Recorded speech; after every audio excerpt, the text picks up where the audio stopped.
When did humans start to argue?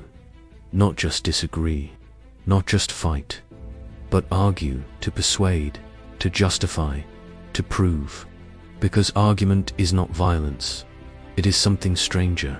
It is conflict. With language, and some of the earliest arguments we can still read today are more than 4,000 years old. But to understand where argument begins, we have to go even further back. One of the oldest surviving human narratives tells of two brothers. Each brings an offering. One is accepted, the other is not. What follows is not discussion, not reasoning, but resentment, comparison, a sense of injustice, and then violence. What matters here is not only the act, it is the cause.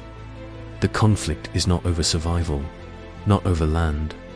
It is over recognition, over acceptance, over being seen as worthy, which reveals something fundamental. Human conflict does not begin only with scarcity. It begins with meaning. An argument, even at its most rational, still carries that origin. But stories of conflict are not yet arguments. They explain, they warn, they symbolize. To find the earliest arguments we can actually read, we have to look to ancient Mesopotamia. More than 4,000 years ago, scribes began recording something remarkable. Not just myths, not just laws, but debates. Structured exchanges where opposing sides argue their case, not with force, but with words. One of the earliest surviving debates is known as the debate between sheep and grain. Its question is simple: which is more essential to human life, sheep or grain? One represents pastoral life, the other agriculture.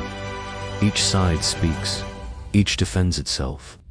Grain argues that it sustains civilization, that without it there is no bread, no city, no order. Sheep responds with its own value, its role in survival. But in the end, the judgment is clear. Grain wins. Because sheep depend on grain, but grain does not depend on sheep. This is not just poetry, it is reasoning, an early attempt to understand what truly sustains a civilization. Another ancient text, the debate between bird and fish, goes even further. Here, the argument becomes sharper, more emotional. The sides do not just explain, they provoke, they insult, they compete. It escalates. The structure is formal, but the tone is unmistakably human. Even in its earliest form, argument is not purely rational. It is competitive, performative, and sometimes personal. 4,000 years later, the medium has changed. The pattern has not. But something changes in ancient Greece. Argument evolves. It stops being only about winning and becomes about explaining. A figure often associated with this shift is Thales of Miletus. He asks a new kind of question. What is the world made of? His answer, water. But the answer is not the point. The method is. Instead of myth, he looks for reason, for structure. Argument becomes a tool for understanding reality. In classical Athens, argument becomes central to society.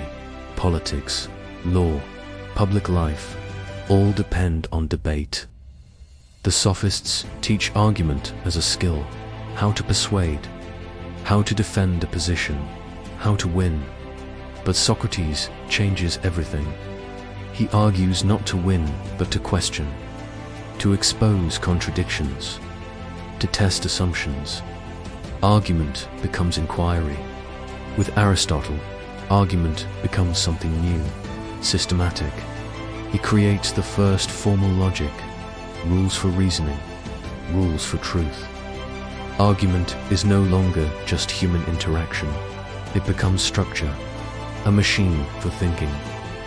And from that moment on, philosophy and science are built on it. So when did humans start to argue? Not at a single moment, but in layers.